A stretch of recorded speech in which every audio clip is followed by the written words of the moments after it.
갑자기 목에 담이 걸려서 목이 돌아가지 않는 회원님들을 도와드릴 때 가장 먼저 체크하는 부위가 있습니다.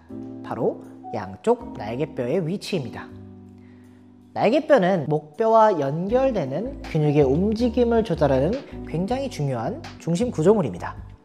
이 날개뼈 위치가 다르게 되면 그쪽에 붙어있는 견갑 거근이나 승모근처럼 목에 직접 영향을 주는 근육들의 불균형한 긴장과 움직임의 제한이 발생하게 됩니다.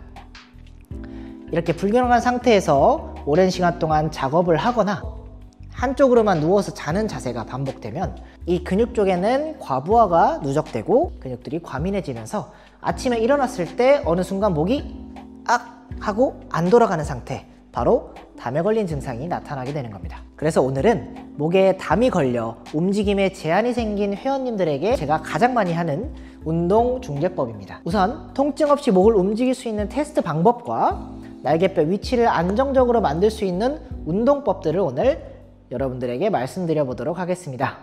자, 가장 먼저 우리가 해야 되는 일은 어느 방향으로 목을 돌릴 때 통증이 발생하는지 한번 체크하는 겁니다. 예를 들어 저는 왼쪽으로 목을 돌릴 때 통증이 있다고 한번 가정을 해보겠습니다.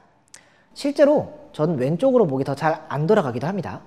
이 상태에서 날개뼈의 위치를 일시적으로 바꾸는 자세를 만들어 주어서 통증이 줄어드는 방향을 한번 찾아볼 겁니다. 자, 통증이 있는 쪽의 팔을 반대쪽 어깨 위에 올려주실 거고요.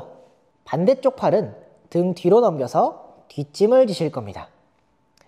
앞쪽에 있는 이 팔의 팔꿈치를 앞으로 쭉 뻗어주는 힘을 주시면서 목을 다시 통증이 있는 방향으로 돌려볼 겁니다. 자, 이렇게 다시 목을 돌려봤을 때 통증이 줄어들거나 움직임이 한결 편해지셨다면 지금 그 날개뼈의 위치가 내 목 근육에 조금 더 안정적인 위치라는 뜻입니다.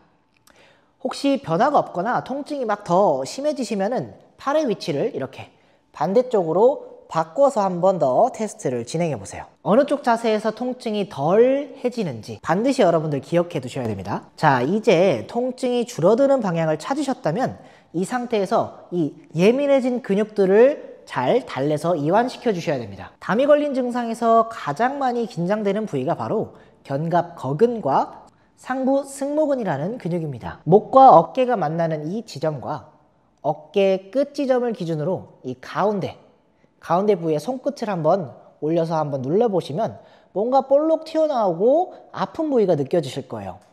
자, 이 부위를 손끝으로 지그시 누른 상태에서 목 쪽 방향으로 살짝 이동시켜 주세요. 그리고 천천히 압박시켜 주실 겁니다. 자, 이렇게 몇 초 정도 압박을 시켜준 상태에서 목에 통증이 없는 범위까지만 목을 천천히 도리도리 움직여 주실 겁니다.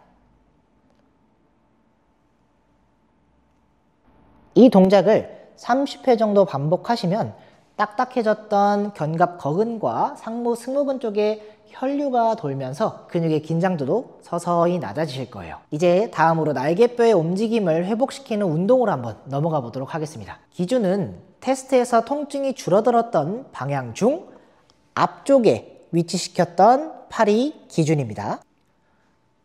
천장을 보고 누운 상태에서 해당 팔을 천천히 앞으로 뻗어 주실 겁니다. 그리고 반대쪽 팔은 옆에 선서 자세로 두시면 됩니다. 혹시나 어깨가 아프신 분들은 그냥 팔을 쭉 펴서 옆으로 툭 떨어뜨려 놓으시면 됩니다. 이때 앞쪽에 있는 팔을 등 뒤에 날개뼈가 바닥에서 살짝 뜨는 느낌이 들 때까지 앞으로 뻗어줍니다. 이렇게 뻗었다가 돌아왔다, 뻗었다, 돌아왔다 10번 정도 반복해 주시고요. 자, 이제 같은 동작에서 팔의 외회전하는 동작을 추가할 겁니다. 팔을 앞쪽으로 뻗으시면서 위쪽의 팔을 바깥쪽으로 회전시키고 이때 엄지손가락이 몸의 바깥쪽으로 회전할 수 있도록 만들어주세요.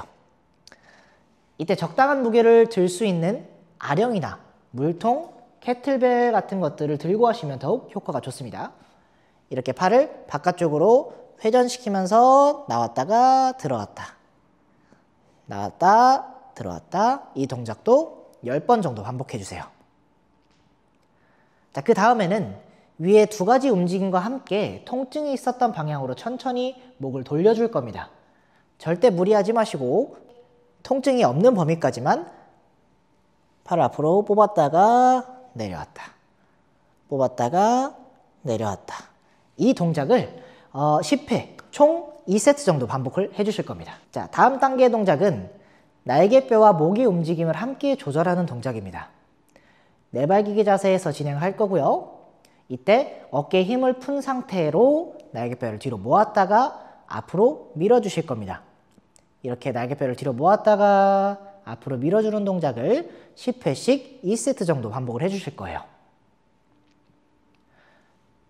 자, 다음 동작은 날개뼈를 앞으로 민 상태에서 팔로 바닥을 밀어낸 상태로 엉덩이를 뒤로 보내주실 겁니다. 이때 목을 통증이 있는 방향으로 천천히 돌렸다가 돌아오는 동작을 진행할 거예요. 이때도 마찬가지로 통증이 막 확 올라오는 범위까지 움직이실 필요는 없고요. 해당 동작을 10회 2세트 정도 반복을 해주실 겁니다. 자, 이렇게 운동을 다 마무리하시고 다시 한 번 더 목을 한번 돌려보십시오. 아까보다는 훨씬 목이 가볍고 부드럽게 돌아가는 느낌을 잡으실 수 있을 겁니다. 지금까지 단순한 담 증상이라고 생각했던 것도 날개뼈의 위치 하나로 이렇게 달라질 수 있다는 걸 직접 느껴보셨을 겁니다. 여기서 좀 더 한 걸음 나아가서 날개뼈는 단지 목과 어깨만의 문제가 아닙니다. 흉추의 회전, 호흡의 비대칭, 몸 전체의 정렬까지 모두 연결되어 있는 아주 중요한 구조입니다. 만약 평소에 어깨 통증이 자주 발생하시거나 자세가 잘 안 잡히고 운동할 때 자꾸 불균형을 느끼셨다면 그 원인이 바로 흉추와 날개뼈의 패턴에서 시작됐을 수도 있습니다. 날개뼈 비대칭과 흉추 회전 패턴의 연결을 통해 왜 이런 문제가 반복되는지, 그리고 어떻게 해결을 해줄 수가 있는지 궁금하시다면 아래 고정 댓글을 한번 확인해 주세요. 몸을 제대로 알고 교정하고 치료하고 싶다면 이지리앱을 꼭 구독해 주시고요. 다음 영상에서는 또 다른 인체 정보를 가지고 돌아와 보겠습니다. 지금까지 이지리앱의 함성호였습니다.